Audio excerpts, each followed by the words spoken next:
आप सब। और जैसा कि आपको पता है लास्ट टाइम हमने क्या टॉपिक कवर किया था, हमने joules law of heating effect of electric current cover किया था। आज हम जो कवर करने वाले हैं, हमारा लास्ट टॉपिक चल रहा है किसका, इलेक्ट्रिक करंट के चैप्टर का। लास्ट टॉपिक आज रहेगा पावर का, ठीक है। पावर के बारे में जो भी चीज़ें हम पढ़ेंगे आज डिटेल्ड वाइज इसके न्यूमेरिकल्स भी कर लेंगे और आज चैप्टर को फिनिश करेंगे, ठीक है। तो करते हैं शुरू। सबसे पहले टॉपिक का नाम डालिए इलेक्ट्रिक पावर। टॉपिक का नाम है electric power.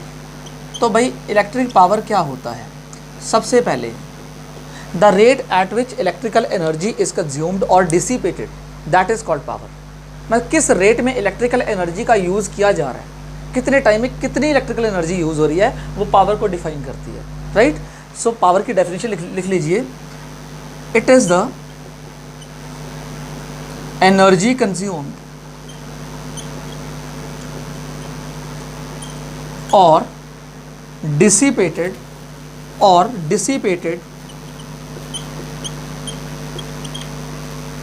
it is the energy consumed और dissipated per unit time कह सकते हैं, या the rate at which electrical energy is consumed or dissipated। तो मैं अगर the rate at which लिख दूं तो ज़्यादा आपको आसानी रहेगी, है ना। यहाँ लिख लेते हैं पर यूनिट टाइम, थोड़ा नहीं लिखते। the rate at which, ठीक है, ये मैंने लिखवा दिया। The rate at which energy consumed और डिसिपेटेड इज कॉल्ड, या दोबारा लिख दूं, is called electric power. Clear? The rate at which electrical energy is consumed और dissipated is called electric power. अब इसका जो फॉर्मूला है क्या आने वाला है? वैसे तो फॉर्मूला जो इस डेफिनेशन से बन रहा है वो ये बन रहा है, P is equal to electrical energy upon time. तो ये तो हो गई आपकी इलेक्ट्रिकल एनर्जी। अब E का फॉर्मूला यहाँ से आपका बन जाएगा क्या, P इंटू टी। ये याद रखिएगा, अभी कहीं ना कहीं इनका यूज़ आएगा, तब बताऊँगा मैं ये क्या बात है। अब क्या है, पावर की एसआई यूनिट क्या होती है? पावर की एसआई यूनिट क्या होती है? वो होती है what, the SI unit of power. तो पावर के तीन फॉर्मूले हैं हमारे पास। एक फॉर्मूला हमने जूल्स लॉ ऑफ हीटिंग में जब कर रहे थे डिराइव किया था, P is equal to V I, पहला फॉर्मूला। पावर का दूसरा formula, P is equal to V को आई आर में चेंज कर दो, वी को क्या करो, आई आर में चेंज कर दो, तो क्या आ जाएगा, आई आर इंटू आई। तो फॉर्मूला क्या हो जाएगा, आई स्क्वायर आर। बात समझ गए? तीसरा फॉर्मूला क्या करें, इसको मान लो सेकेंड, ये वाला, ये सेकेंड हो गया। तीसरा P is equal to V को ना चेंज करो, इस बारी आई को चेंज कर दो, आई को कर दो वी बाई आर। आई को चेंज कर दिया इसी फॉर्मूले में वी बाई आर। तो पावर का फॉर्मूला हो गया वी स्क्वायर अपॉन आर। समझ गए? ये तीन फॉर्मूले आपको पावर के अंदर पढ़ने पड़ेंगे। इन तीनों फॉर्मूले का ही यूज रहेगा। पहले डेफिनेशन रहेगी, the rate at which electrical energy is consumed और dissipated is called it's electric power. Electrical energy कितने टाइम में कंज्यूम हो रही है, उसी को बोलते हैं हम क्या, पावर, ठीक है। तो पावर का टॉपिक ये है। और सबसे पहली बात, एसआई यूनिट लिख लो। एसआई यूनिट ऑफ पावर क्या है, इज वॉट। क्या है, वॉट है पावर की एसआई यूनिट, ठीक है। सबसे पहली बात क्लियर हुई ये चीज़ें। और यहाँ कह सकते हैं आप क्या, और P का फॉर्मूला वी आई होता है ना, तो V किस में होता है, वोल्ट, I किस में होता है, एम्पियर, और वोल्ट एम्पियर। समझ गए? वोल्ट एम्पियर, V होता है वोल्टेज वोल्ट में, I होता है एम्पियर में, तो वोल्ट एम्पियर, ठीक है। अब सबसे पहली बात, मेरा क्वेश्चन आपसे ये है, पहला अगर क्वेश्चन आ जाए कि व्हाट इज़ 1 वॉट, क्वेश्चन आ जाए, यहाँ लिख दूँ, यहाँ लिख देते हैं, चलो बाद में कर लेंगे। व्हाट इज़ 1 वॉट, तो क्या आंसर होगा, व्हाट इज़ 1 वॉट,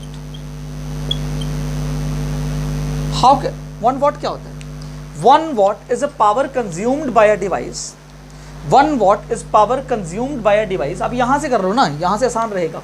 पावर होता है वॉट में, तो ये हो गया 1 वॉट।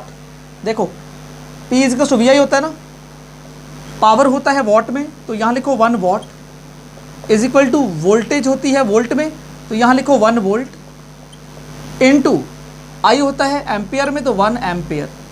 ये आपका फॉर्मूला बन गया 1 वॉट ऑफ पावर का। 1 watt power is defined as when 1 ampere current flows through the conductor, right? 1 ampere current flows through the conductor whose potential difference is 1 volt across its ends. ठीक है, तो मतलब यहीं से बन जाएगा फॉर्मूला. तो 1 watt is defined, तो मैं लिख देता हूं 1 watt is defined as 1 ampere current is flowing through a conductor. कोई कंडक्टर है जिसके पास क्या है, 1 एम्पियर क्या है करंट फ्लो कर रहा है, एंड पोटेंशियल डिफरेंस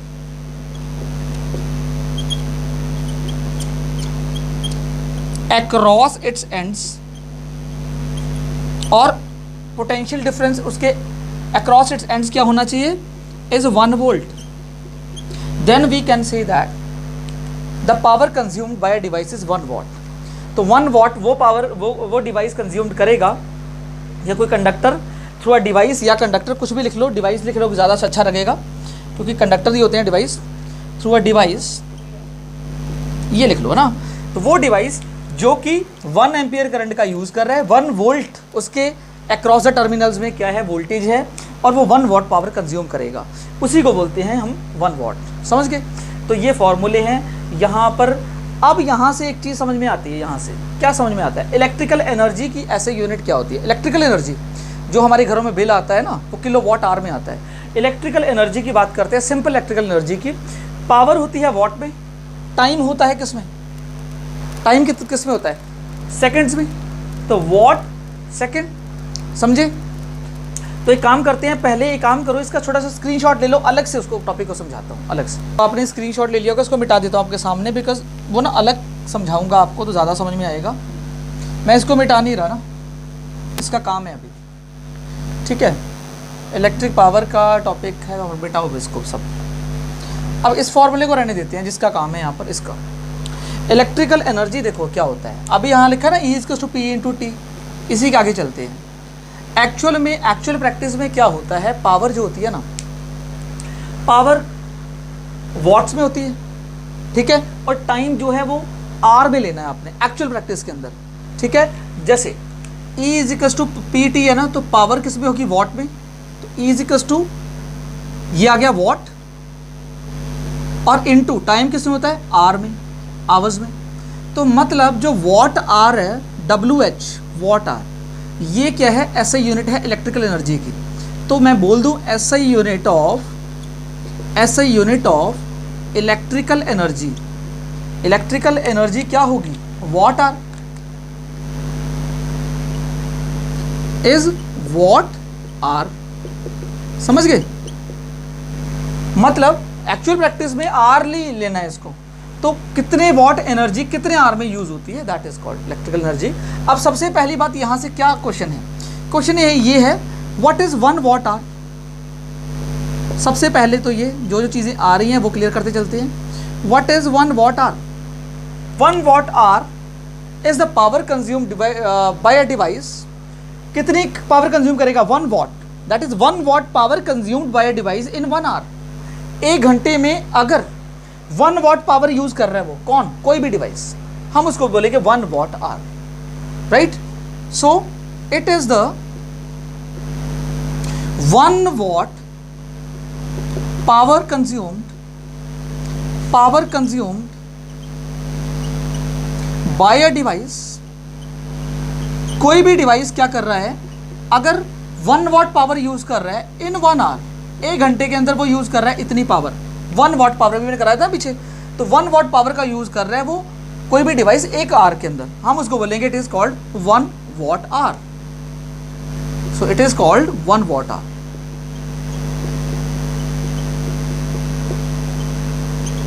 समझ गए. अब कमर्शियल यूनिट क्या होती है, कमर्शियल जो घरों के बिल आते हैं ना, कमर्शियली वो यूनिट क्या होती है, commercial unit of electrical energy क्या होती है, पता होगा 9th में पढ़ा है. कमर्शियल यूनिट होती है KWH, मतलब पावर किलोवाट में आ जाती है. पावर क्या आ जाती है किलोवाट में। जैसे देखो इसको पीटी है ना, अगर कमर्शियल की बात करूंगा, कमर्शियल यूनिट, तो उसमें क्या होगा, पावर आ जाएगी किलोवाट में इनटू टाइम आ जाएगा आवर्स में, तो क्या हो गया KWH। ये कमर्शियल यूनिट आ गई किलोवाट आवर, मतलब वाट्स में नहीं लेते पावर, पावर लेंगे किलोवाट्स में, ठीक है। तो electric commercial unit of electrical energy is क्या बोलूं, किलोवाट आवर। बात समझ गए। अगर 1 किलोवाट आवर है ना, इसका मतलब है 1 यूनिट बिल है। अगर 2 किलोवाट है 2 यूनिट बिल है, 3 किलोवाट 3 यूनिट का बिल देना पड़ेगा। ये है ये, और यूनिट्स भी बोल सकते हो उसको, और यूनिट जो घरों के मीटर में यूनिट आती है उसका जो बिल पे करते हैं। अब कुछ इंटरचेंज चीज़ें पता होनी चाहिए, जैसे 1 KWH कितने जूल के बराबर होता है, नहीं पता होगा, चेंज करके खुद पता कर लो, वैसे याद रखना। 1 किलोवाट आवर, तो किलोवाट बताओ 1000 वाट होते हैं, इनटू 1 आवर में कितने सेकंड्स होते हैं, 3600 सेकंड्स। एक काम करते हैं 36 3 0 2 5 0, तो 1 2 3 4 5 0 इनटू वॉट आवर कर दूं, क्या कर दूं, वॉट आवर। और आप जानते हैं इसी वॉट आवर को जूल्स कहा जाता है, सेकंड्स नहीं है क्या ये, 3600 सेकंड, इसी को वॉट आवर कहा जाता है। किसको किसको, जूल्स को। भाई कहते हैं एनर्जी 10 जूल है, 15 जूल है, तो वॉट आवर और जूल बात एक ही है, ये चीज़ क्लियर कर लेना। मैं यहाँ इसको वॉट आवर लिख दूँ, यहाँ लिख दूँ, अब इसको चेंज भी कर लेते हैं, चलो जूल्स भी लिख दो कि इसको जूल्स भी कह सकते हैं, वॉट आवर ही जूल होता है। अब सबसे पहले इसको चेंज करते हैं, क्या करें, यहाँ डेसिमल मान लो यहाँ पर है 1 2 3 4 5 6 पोजीशन आएगा, तो 3.6, बाकी के सारे जीरो हट गए, कितनी पोजीशन आया 6, तो वो उतने ही आपने 10 के ऊपर पावर दे देनी है, राइट। और उसको बोलना है ये क्या है, जूल्स है, समझ गए, जूल्स। जूल्स का मतलब एक्चुअल में क्या होता है, याद रखना, जूल वॉट आवर के इक्वल होता है। जूल और वॉट आवर बात सेम है, तो मैं बोल सकता हूँ 1 किलोवाट आवर में इतने जूल्स होते हैं। अगर किलोवाट आवर को जूल्स में बदलना है ना, तो इस फैक्टर से मल्टीप्लाई कर दो, इस फैक्टर से मल्टीप्लाई कर दो, आपका आंसर आपके सामने आ जाएगा, समझ गए। तो ये मतलब मैंने आपको ये बताया, और चेंजेस पता होने चाहिए सारे ये, ठीक है। और एक और काम करते हैं इसमें, आई थिंक इतना ही काफ़ी। अब इसके बचे हैं आई थिंक न्यूमेरिकल्स, है ना। न्यूमेरिकल्स अलग के पेज में करा देता हूँ, तो आप इसे एक बार स्क्रीनशॉट ले लो, फिर न्यूमेरिकल स्टार्ट कर देते हैं। तो हमारे पास बच्चों अब ये 3 क्वेश्चन उसके सामने हैं, ठीक है। याद रखना ये एग्जाम्पल 12.2 है, ये एग्जाम्पल 12.13 है, 12.12 होगा फिर ये, और ये 12.13 होगा, ठीक है। एग्जाम्पल 12.12 और 13 है, ठीक है, 2 नहीं है, 12.12 है ये। और मैं लिख देता हूँ एग्जाम्पल 12.12, ठीक है, और 12.13 खुद सॉल्व करिए, खुद से लगाइए, नहीं आ रहा तो मैं तो करूँगा ही, मेरे साथ करिए इसको, ठीक है। क्वेश्चन है, electric bulb is connected to a 220 volt generator, voltage हमें गिवन है 220 वोल्ट, ओके। फिर कहता है करंट इज 0.5 एम्पियर, करंट हमें गिवन है 0.50 या 5 एम्पियर, 50 बोला 5 ही है। What is the power of the bulb, power बताना है। अरे भाई V और I दोनों हैं, तो पावर का फॉर्मूला तो आपको याद होगा, VI याद है कि नहीं है, सिंपल फॉर्मूला पहला ही है।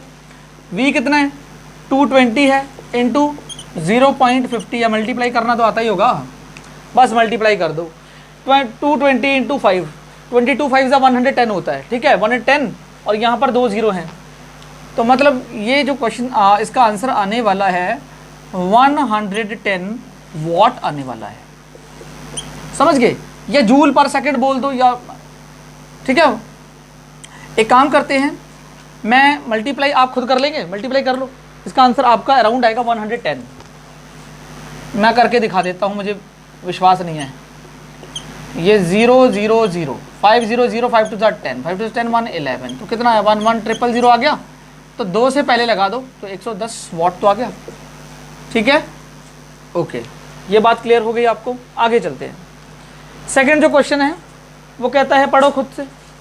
एन इलेक्ट्रिक रेफ्रिजरेटर, क्या करता है इलेक्ट्रिक रेफ्रिजरेटर, 400 वॉट पावर है उसकी, ऑपरेट कर रहे हैं, 8 घंटे एक दिन में चला रहे हैं, 400 वॉट उस इलेक्ट्रिक रेफ्रिजरेटर की पावर है। चलो लिख लेते हैं 400 वॉट, कोई प्रॉब्लम नहीं है, ठीक है। कितना टाइम इसको चला रहे हैं, 8 आवर पर डे चला रहे हैं। अभी देखते हैं क्या चेंजेस आएगा, हमें बताना है 30 डेज का।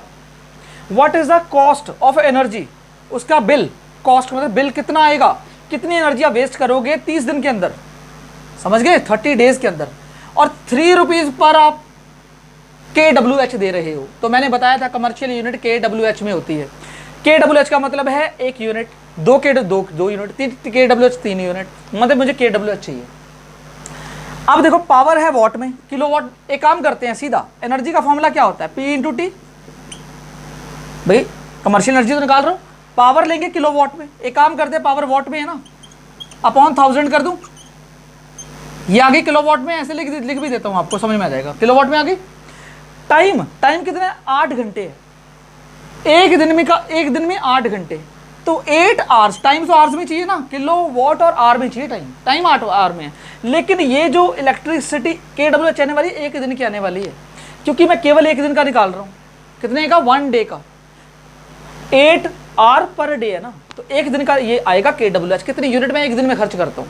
तो आप एक दिन का अलग निकाल लो, या 30 डेज का निकालना चाहते हो, जो बच्चे ज़्यादा चाहते हैं शॉर्टकट, तो 30 डेज का निकालना है, इंटू 30 कर दो, सीधी बात, simplest.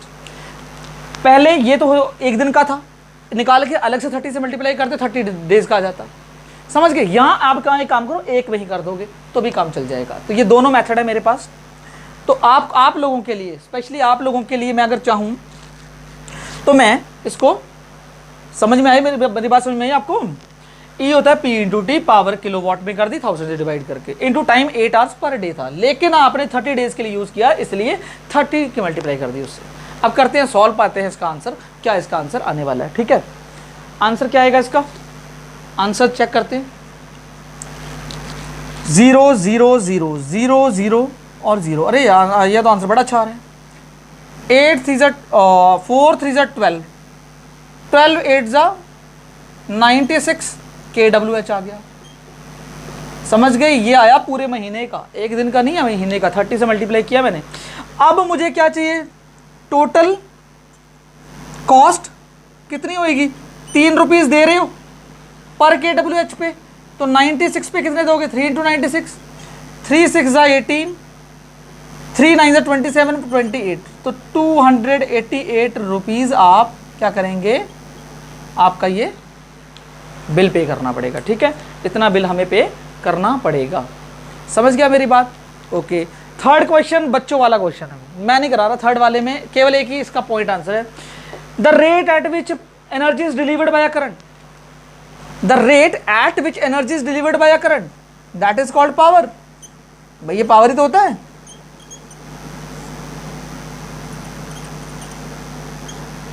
What is power, the rate at which energy is delivered, मतलब the rate at which energy is delivered by a current, यही तो है। रेट का मतलब ऑन टाइम, एनर्जी डिलीवर्ड ये ऑन टी, आंसर है इसका पावर। स्क्रीनशॉट लो, आगे चलते हैं। अब स्टूडेंट्स करते हैं हम, एक क्वेश्चन रह गया इंटेक्स का, वो आपका होमवर्क है। ठीक है, होमवर्क में करिएगा, जो आंसर आए मुझे कमेंट बॉक्स में बताइएगा कि आंसर उसका क्या आया है और राइट हुआ है आपसे कि नहीं हुआ। अब मैं एनसीईआरटी के क्वेश्चन एक्सरसाइज कराने वाला हूँ, बहुत इंपॉर्टेंट एक्सरसाइज है एनसीईआरटी की, इलेक्ट्रिसिटी की, तो ध्यान से कॉन्सेंट्रेट करिएगा इसको। पहला क्वेश्चन है, piece of wire of resistance R is cut into 5 equal parts. एक पीस ऑफ वायर है, ठीक है, ये मान लो ए भी एक पीस ऑफ वायर है, इसको 5 पार्ट्स में डिवाइड कर लिया, 1 2 3 4 5 इक्वल पार्ट्स में इसको डिवाइड कर लिया। ठीक है, मतलब 5 टुकड़ों में इसको, पहले ये था ए बी, इसकी रेजिस्टेंस है आर, रेजिस्टेंस है आर, इसको 5 पार्ट्स में डिवाइड कर लिया अलग अलग करके, समझ गए ना, समझ गए होंगे, अलग अलग 5 पार्ट्स में डिवाइड कर लिया। जैसे ही 5 पार्ट्स में डिवाइड किया तो रेजिस्टेंस चेंज हो गई, रेजिस्टेंस ऑफ ईच पार्ट क्या हो गया, रेजिस्टेंस ऑफ ईच पार्ट क्या हो जाएगा, R/5, क्योंकि 5 पार्ट्स में डिवाइड किया ना, तो रेजिस्टेंस हर एक पार्ट की हो जाएगी R/5। जब मैंने देखो, अब इस पूरे की R थी, अब इस वाले टुकड़े की होगी R/5, इस वाले की भी होगी R/5, जितने पार्ट्स में डिवाइड किया है उतना ही आप क्या करेंगे, इसको डिवाइड कर देंगे। 4 में क्या था, R/4 होता। अब वो कहते हैं इन जो 5 पीसीज हैं इनको लगा दिया हमने किस में, इसको लगा दिया पैरेलल में, समझ गए, किस में लगा दिया, पैरेलल में लगा दिया, यहाँ कुछ भी मान लो ऐसे। जब पैरेलल में लगा दिया तो आप जानते हैं पैरेलल में लगाते हैं तो क्या होता है, ये भी R/5 है, ये भी R/5 है, जितने पीसीज हैं सबको लगा दिया जी पैरेलल में। तो पैरेलल का फॉर्मूला आप जानते हैं, 1/R P is equal to क्या होता है 1/R1 plus 1/R2 plus 1/R3 plus 1/R4 plus 1/R5। तो ये 1/R1, R1 कितना है R/5, समझ गए, प्लस 1/R2 कितना है, ये भी R/5। तो एक काम करते हैं 5 ऊपर चला जाएगा, R नीचे, प्लस ये भी क्या है 1/R/5, ये भी 1/R/5 और ये भी 1/R/5। पहले तो ये लिख लेते हैं, ठीक है। अब एक काम करते हैं, ये हो जाएगा 5 चला गया ऊपर, 5 आ जाएगा ऊपर, तो आ गया 1/RP is equal to 5/R plus 5/R plus 5/R plus 5/R plus 5/R, क्योंकि 5 है, ऐसे कितने हैं 5 है ना। तो 1/RP is equal to R ले लो, क्या एलसीएम 5 5 5 5 5 25/R आ गया, समझ गए। अब देखो RP कितना आएगा, RP क्रॉस मल्टीप्लाई कर दो या रिवर्स कर दो, तो R/25 आ गया। RP कितना आ गया R/25। हमें किसका रेशियो निकालना है, हमें निकालना है R और R डैश का। अब निकालते हैं रेशियो किसका, R अपॉन R डैश का। R कितना है, R तो R ही है, अपॉन R है, समझ में, upon R dash. R dash कितना है, R डैश मतलब RP और R डैश, इसको पैरेलल को R डैश माना हुआ है, वो उसके बाद को उन्होंने R डैश माना है, तो RP R डैश ही है। अपॉन R डैश की वैल्यू कितनी आई है R/25, समझ गए। 25 चला गया ऊपर, तो आ गया 25R अपॉन R, इससे ये कट गया, अपॉन में 1 बचा, तो क्या रेशियो आ रहा है 25:1। ये इसका आंसर है पहले वाले क्वेश्चन का, समझ गए। जल्दी समझाया तो 1 मिनट में। एक वायर थी, उसकी रेजिस्टेंस R थी, उसको 5 टुकड़ों में बांट दिया, तो जितने टुकड़ों में बांटोगे, जितने पीसेस में बांटोगे, उतने अपॉन कर देना, R/5 इसकी रेजिस्टेंस होगी, हर एक पीस की होगी। उसको पैरेलल में लगा दिया, तो पैरेलल में हम ऐसे ऐड करते हैं 1/RP is equal to 1/R1 plus 1/R2 R3 R4 R5। जैसे कि R/5 तो 5 ऊपर चला गया, 5 ऊपर, ये कंडीशन आ गई। 1/RP R ले लिया, सारे ऐड कर दिए 25/R, एलसीएम लिया, इसको अब रिवर्स कर दिया, R डैश की वैल्यू आ गई। R पर R डैश निकालना, तो R तो आ रही है, R डैश की वैल्यू R पर 25 है, 25 ऊपर चला गया, 25 R अपॉन R कट गया, R से R 25:1 इसका आंसर आ चुका है। सेकंड वाला क्वेश्चन क्या, बहुत आसान है, बताओ कौन सा इलेक्ट्रिक पावर नहीं है, कौन सा इलेक्ट्रिकल पावर नहीं है, सेफ ये है, I/R फॉर्मूला होता है, फॉर्मूला याद करो ना, VI होता है, V²/R होता है, सब कराया आपको मैंने, ये कभी देखा कहीं नहीं है, तो it is not the formula of electrical power. बात समझ गए, आगे चलते हैं। इलेक्ट्रिक बल्ब एक रेटेड है, 220 वोल्टेज है और 100 वॉट उसकी पावर है। ऑप्शन दे रखे हमें, सॉल्यूशन करेंगे। पावर की बात कर रहे हैं तो वहीं से, पावर में वोल्टेज गिवन है, पावर गिवन है, पहले ये 2 चीजें गिवन है, मुझे वोल्टेज गिवन है 220, पावर गिवन है कितनी 100 वॉट। फिर कहता है अगर मैं इसको ऑपरेट करूं किस पे 110 वोल्ट पे, 220 नहीं, अब मैं चेंज कर रहा हूं, वोल्टेज कर दूं 110 वोल्ट, 110 वोल्ट, तो अब बताओ जी इसके अंदर पावर कितनी कंज्यूम ये करेगा। समझ गए होंगे क्वेश्चन, तो देखो कितनी पावर कंज्यूम करेगा अगर मैं वोल्टेज 110 वोल्ट कर दूं। तो कोई भी इलेक्ट्रिक बल्ब है उसकी रेजिस्टेंस तो बराबर होगी, वोल्टेज आगे पीछे जो मर्जी करो, रेजिस्टेंस इक्वल होगी। तो पहले रेजिस्टेंस निकालते हैं, उसका यूज करके यहां से पावर निकालेंगे। तो P का फॉर्मूला क्या होता है, V में V²/R, V और R में, और R का फॉर्मूला यहां से क्या आ जाएगा, R ऊपर P नीचे, V²/P is equal to V कितना है, V है 220, स्क्वायर है तो 2 बारी कर दूं, अपॉन पावर कितनी है 100, इससे ये आ गया 484 वॉट पावर आ गई, नॉट क्या आ गया, रेजिस्टेंस आ गई 484 ओम। उसका यूज यहां करते हैं, पावर है, वोल्टेज है, रेजिस्टेंस, पावर निकाल लेना, मतलब वोल्टेज है V²/R, बल्ब की रेजिस्टेंस तो वही होगी, V कितना है 110 इंटू 110 अपॉन R कितना है 484।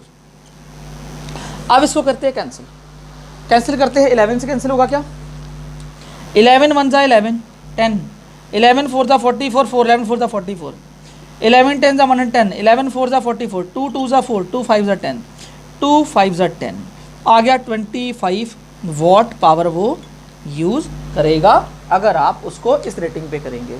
स्क्रीनशॉट ले लो, आगे क्वेश्चन करते हैं। तो करते हैं स्टार्ट। सबसे पहले ये जो दो क्वेश्चन हैं, अब उसके नेक्स्ट वाले हैं 4th और 5th। आप खुद भी लगाइए, नहीं आ रहा तो नो प्रॉब्लम, मैं तो करूँगा ही, मेरे साथ रहिए, ठीक है। क्वेश्चन ये है, दो कंडक्टिंग वायर्स हैं, two conducting wires of the same material है, दो वायर हैं। देखो मेरी बात सुनो, एक ही वायर ये है, एक वायर ये है, सेम मटेरियल है, मान लेता हूँ मटेरियल कॉपर है, मान लो सेम मटेरियल है, ये भी कॉपर ये भी कॉपर, तो रेजिस्टिविटी इक्वली होगी और इक्वल लेंथ है, लेंथ भी उसकी इक्वल है, जितना साइज इसका उतना इसका, और एरिया भी इक्वल है, हर चीज़ इक्वल है, डायमीटर इक्वल तो एरिया भी इक्वल हो गया। पहले इनको सीरीज में लगाया गया, फिर पैरेलल में लगाया गया, पहले सीरीज में फिर पैरेलल में लगाया गया। ओके, तो पहले मैं ना इसको सीरीज में लगा रहा हूँ। देखो ये मान लो ये वायर जब मान लो सीरीज में लगा दिया, पहले इसकी रेजिस्टेंस आर, इसकी आर, तो सीरीज में जो मेरी टोटल रेजिस्टेंस आएगी वो आर प्लस आर आएगी, मतलब 2R आएगी। दिख रहा है कि नहीं? अब देखो मैं इसी को लगा रहा हूँ पैरेलल में, किसमें बोला है ना बाद में पैरेलल में, देखो पढ़ो, across the potential same connected series and then parallel, तो बाद में पैरेलल में लगाया मैंने इन दोनों को। पैरेलल में जब मैंने 1/RP निकाला तो मुझे 1/R प्लस 1/R करना पड़ेगा। अब ये भी बताने की जरूरत थोड़ी है। अब इसको सॉल्व किया तो ये R, तो 1 + 1 आ गया 2/R, समझ गए? अपोजिट कर दो तो RP = R/2 आ गया। ये बात भी समझ में आ गई होगी। अब ये सब चीज़ समझना शुरू कर दो। अब लेकिन हमें रेशियो हीट प्रोड्यूस का निकालना है सीरीज में, RS/RP का तो नहीं निकालना। किसका निकालना है? Heat produced in series and parallel combination. Heat का फॉर्मूला बच्चों समझो, एनर्जी का फॉर्मूला मैंने बोला था ना, P/T होता है, और ये एनर्जी किस फॉर्म में रिलीज होती है? हीट की फॉर्म में। भाई ये भी मैंने कभी बताया था आपको, एनर्जी का फॉर्मूला PT और हीट की फॉर्म में वो एनर्जी रिलीज हो रही है, तो H का फॉर्मूला समझिएगा, H का फॉर्मूला PT हो गया, और पावर H का फॉर्मूला भी PT हो गया ना। पहले समझा देता हूँ, पावर किस में है? Power V² upon R into T लिख सकता हूँ। अगर तो सीरीज में है तो हम मतलब मेन जो फॉर्मूला वो ये है। मुझे क्या निकालना है? देखो मुझे निकालना है सीरीज और पैरेलल कॉम्बिनेशन की हीट का रेशियो। अगर मैं सीरीज कॉम्बिनेशन की हीट का रेशियो निकालूंगा तो यहाँ केवल HS लिख दूंगा, ये HS आ जाएगा, यह आ जाएगा V² अपॉन RS आ जाएगा, इंटू T आ जाएगा, अपॉन मुझे HP निकालना है तो अपॉन आ जाएगा V² upon RP into T। बात समझ गए? केवल RS और RP का ही फर्क है यहाँ। T से T कटा, V² से V² कटा, RP देखो दिस अपॉन दिस, ये ऊपर आ जाएगा, आता नहीं कैलकुलेशन 1/2 अपॉन 1/2, तो 1/2 इंटू 2/1 ऐसा होता है, उल्टा हो जाता है। जब मैं करके दिखा देता आपको। अब ये क्या है? तो ये आ जाएगा RP ऊपर और RS नीचे। ये बात समझ में आ गई? ठीक है, या ऐसे कर लेना V² upon RS upon V² upon RP, T काट लेना, फिर अपोजिट हो जाएगा V² upon RS into RP upon V², तो V² से V² कट के ये आंसर आएगा। अब मुझे बताओ RP मेरे पास है R/2 अपॉन RS है मेरे पास 2R, कितना आ गया? R अपॉन 2 नीचे आ गया, 2 2 = 4R, R से R कैंसिल, क्या ऊपर बचा 1, तो 1:4 का रेशियो मुझे मिल गया। बात समझ गए? क्लियरिटी समझ में आ गई होगी। ठीक है, आगे चलते हैं। वोल्टमीटर को सर्किट में कैसे लगाया जाए ताकि पोटेंशियल डिफरेंस आपको निकालना हो? तो वोल्टमीटर मैंने पहले लिखवाया है, सारे कॉन्सेप्ट लिखे हुए हैं, ये तो ऐसे ही आपको आता था उतार वैसे ही करा दिया फिर मैं। It is always connected in parallel. ठीक है, अगर क्या होता, अगर होता एमीटर तो it is always connected in series. ठीक है, उतारिए क्वेश्चन को, आगे चलते हैं। अब हम आगे हैं नेक्स्ट क्वेश्चन पे जो कि 6th और 7th है। ठीक है, इस क्वेश्चन को लगाते हैं, खुद करिए, और रेजिस्टिविटी के ऊपर क्वेश्चन है तो ट्राई करते हैं इस क्वेश्चन को। A copper wire has diameter 0.5 millimetre. Copper wire का डायमीटर कितना है? 0.5 मिलीमीटर है। एक काम करें, चेंज करें इसको, 0 × 10⁻³ मीटर कर दें।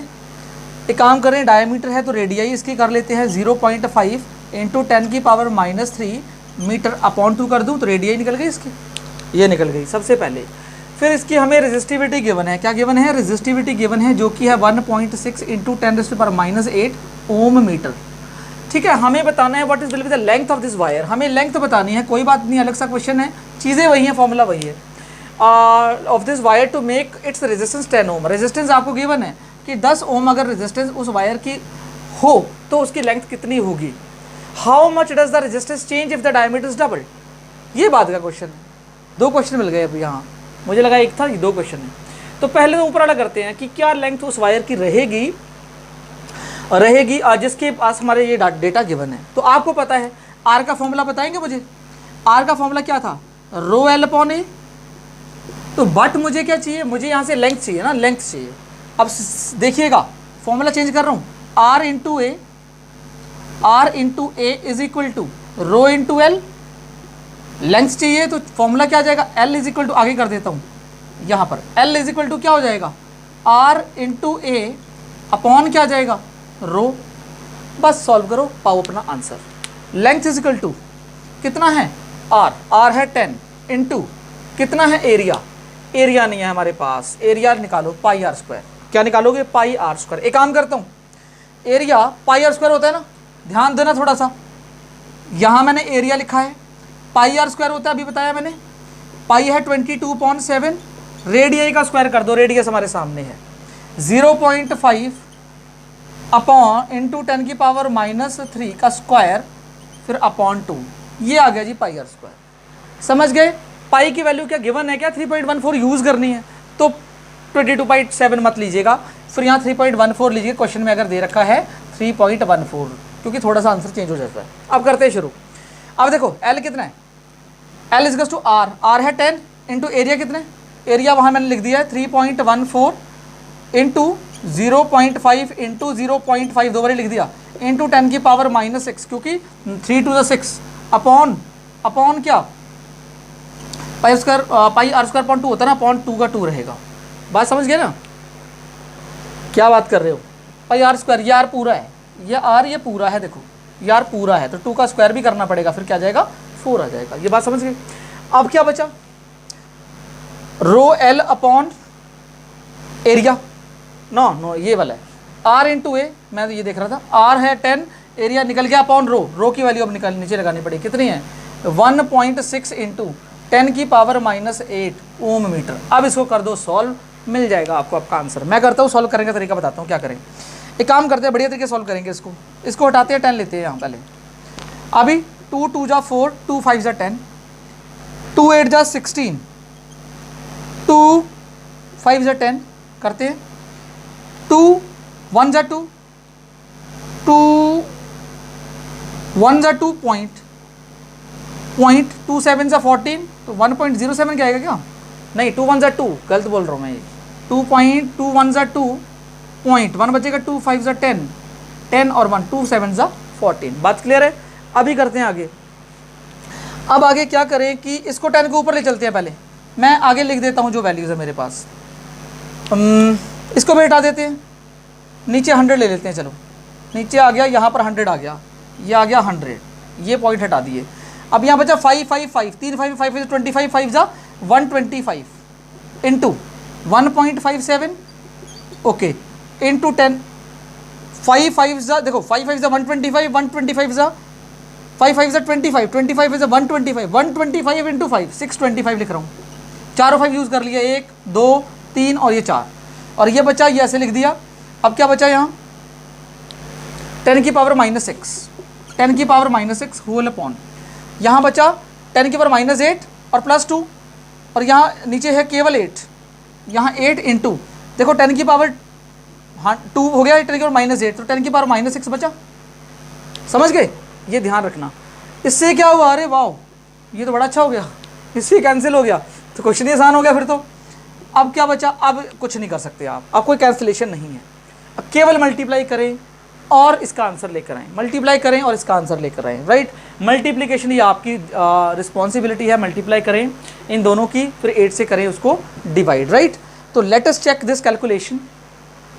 समझ गए, आंसर की कोई प्रॉब्लम नहीं, आंसर तो 122.7 के अराउंड आने वाला है, राइट। बट बात यहाँ पर ये है कि आप इस कैलकुलेशन को चेक करें, 7.2 या 7 बोल दो इसको, राइट, मीटर में आंसर आने वाला है 7.2, अगर पूरा देखिए 7.2, बट इसकी कैलकुलेशन चेक करिए। अगर आंसर नहीं आता तो कमेंट बॉक्स में मुझे बताइए कि सर हमसे ये क्वेश्चन सॉल्व नहीं हो रहा, राइट। कैलकुलेशन रिस्पॉन्सिबिलिटी है आप। ओके, आपने कर लिया होगा, थोड़ा कैमरे में प्रॉब्लम्स हो गई थी तो उसकी वजह से थोड़े प्रॉब्लम हो गई। अब एक काम करते हैं, how much does the resistance change if the diameter is double. Diameter अगर डबल होगा तो रेजिस्टेंस में कितना चेंज आएगा, ये बहुत सोचने वाला क्वेश्चन है। देखो मैं एक चीज़ बताता हूँ, सिंपल सी बात है, समझ लेना यहाँ से, एक बार ही समझ आ जाएगा। जो रेजिस्टेंस है आपने ये पढ़ा है इनवर्सली प्रोपोर्शनल होता है एरिया के, भाई ये चीज़ पढ़ी या नहीं पढ़ी?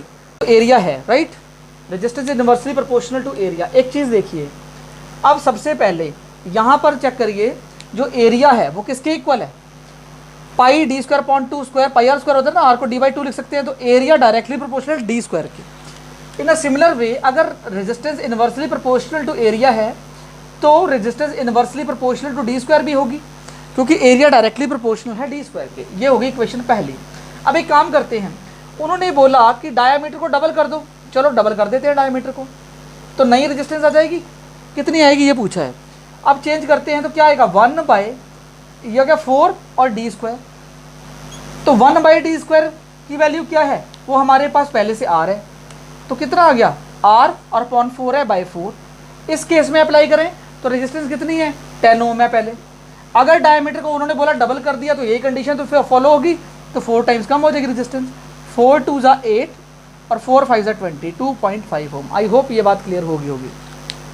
नीचे अब जो क्वेश्चन है, हमें ग्राफ बनाना है v और i के बीच में, फाइंड रेजिस्टेंस निकालनी है उसके स्लोप से, मतलब ग्राफ से। ये क्वेश्चन है vi का, तो हमें पता है ओम्स लॉ पे ही क्वेश्चन है ये।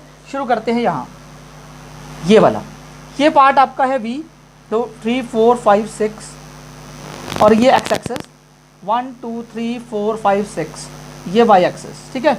अब काम करते हैं, वोल्टेज है 1.6 3.1 13 तक है, 2 4 का ले लो यहाँ पर, 2 4 6 8 10 12 14 और ये है वोल्ट v और ये i है करंट को ले लो, 0.5 कम है ना, 1.0 1.5 2.0 2.5 3.0 और 3.5 करंट हो गया है। अब यहाँ पर क्या है, सबसे पहले ग्राफ बिटवीन वी आई बनाना है, 0.5 और 1.6, तो v 1.6 है और 0.5 मतलब पहला यहाँ पर। फिर क्या है 1 और 3.4 और 1, तो 3.4 का यहाँ होगा, 2 4 है तो 3 3.4 और 1 मतलब यहाँ पर आएगा। फिर क्या होगा 6.7 और 2, 6.7 अराउंड यहाँ होगा और 2 मतलब यहाँ ये जगह है। फिर 10.2 अराउंड यहाँ है और 3 यहाँ पर है आपका ये। तो मैं अगर इतने का ग्राफ बनाऊँ तो आपको ये चीज़ समझ में आ रही है, कुछ ऐसा ग्राफ आ रहा है। ये तो ओम्स लॉ का ग्राफ है, ये किसका ग्राफ है, ओम्स लॉ का। देखो यहाँ पर देखो, ऐसे ऐसे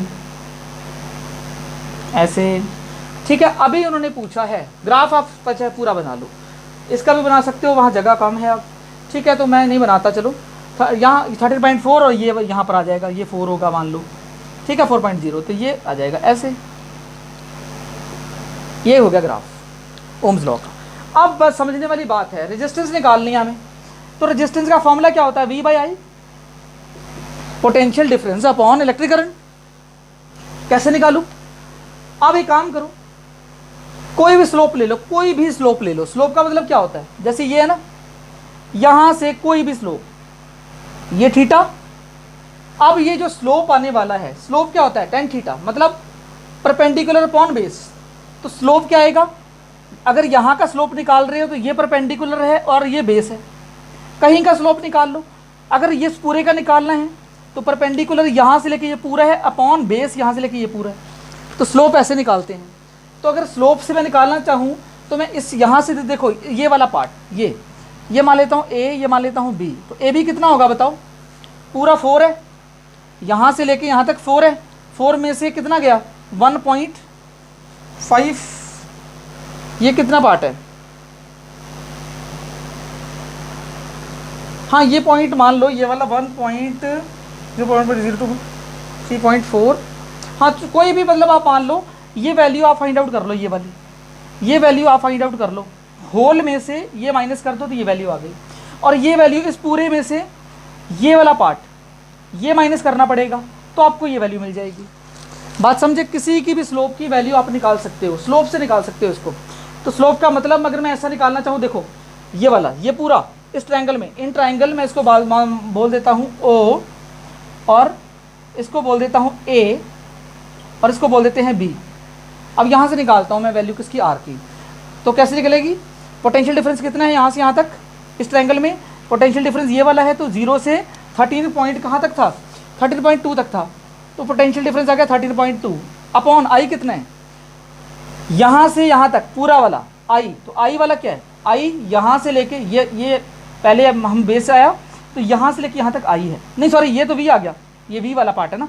I क्या आएगा, जहाँ पर हमारा ग्राफ गया उससे y एक्सिस वाला, तो y एक्सिस 4 है, यहाँ पर इस जगह 4 है, देखो 4 ही तो है, तो 4 इसको कैंसिल कर दो, तो आ गया 2